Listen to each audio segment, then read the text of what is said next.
વડોદરા શહેરમાં છેલ્લા 2 દિવસથી આગ લાગવાની ઘટનાઓ સામે આવી રહી છે। આજે શહેરના વલસડ બ્રિજથી દરબાર ચોકડી તરફ જવાના માર્ગ ઉપર પસાર થઈ રહેલી કારમાં આગળના ભાગમાં ધુમાડો નીકળ્યા બાદ આગ ફાટી નીકળી હતી। ફાયર બ્રિગેડે ઘટના સ્થળ પર પહોંચીને તાબડતોડ પાણીનો મારો ચલાવીને આગ પર કાબુ મેળવ્યો હતો। સદનસીબે આ આગની ઘટનામાં કોઈ જાનહાનિ થવા પામી નથી।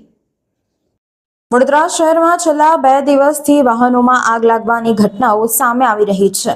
ગત રોજ વહેલી સવારે આજવા રોડ કમલાનગર તળાવ સામે સીએનજી કારમાં આગ લાગી હતી। ત્યારબાદ આજે બીજા દિવસે વધુ એક કારમાં આગ લાગવાની ઘટનાઓ સામે આવી હતી।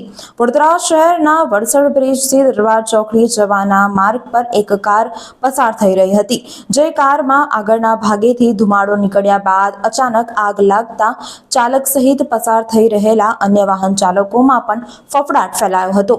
કેનેરા બેંક સામેથી પસાર થયેલી કારમાં અચાનક આગની ઘટનાથી તંત્રમાં પણ દોડધામ મચી ગઈ હતી। કારના આગળના ભાગેથી આગની જ્વાળાઓ નીકળતા અન્ય વાહનો પણ થંભી ગયા હતા। બનાવની જાણ કરવામાં આવતા ફાયર બ્રિગેડના જવાનો તાબડતોડ સ્થળ ઉપર પહોંચ્યા હતા અને પાણીનો મારો ચલાવી આગ ઉપર કાબુ મેળવ્યો હતો। સદનસીબે આગની આ ઘટનામાં ચાલકનો આબાદ બચાવ થયો છે, જ્યારે બીજી તરફ નજીકમાં જ આવેલી અંબે સ્કૂલના છૂટતા બાળકો સહિત લોકોના ટોળા આ નજારો જોવા ઉમટી પડ્યા હતા।